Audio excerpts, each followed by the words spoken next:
D'abord, c'est une main mal placée. Connaissons ses positions qu'il a clairement exprimées, je ne voudrais pas les rappeler ici, et cette attitude n'est pas de nature à contribuer pour le retour de la paix, parce que lorsque déjà on fait mal les diagnostics, ou on prend fait et cause pour ceux qui ont tué par milliers,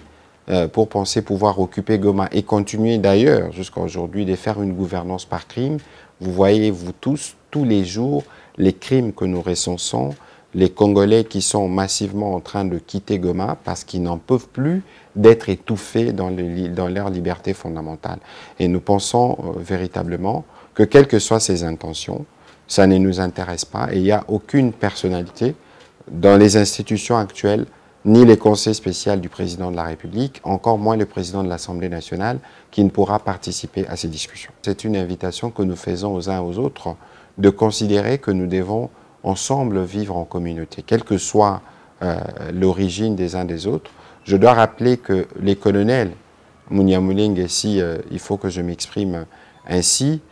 était un colonel de FARDC. Et donc, il n'y a pas de besoin qu'autour des obsèques, qu'il y ait des situations de cette nature-là. C'est ici donc l'occasion d'inviter les uns et les autres au calme et à l'apaisement.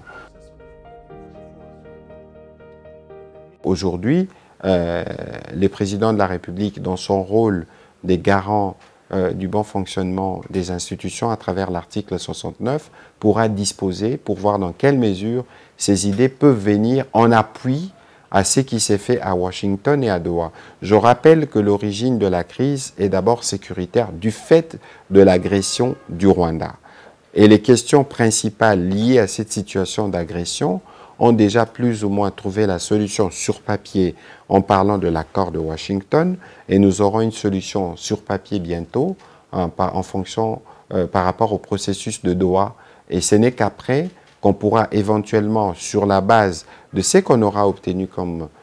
solution de ce côté, voir comment en interne, à la suite des consultations qui ont été initiées par le président de la République, intégrer les propositions qui émanent de confessions religieuses, notamment l'implémentation de la feuille de route qu'ils ont proposée il y a quelques jours.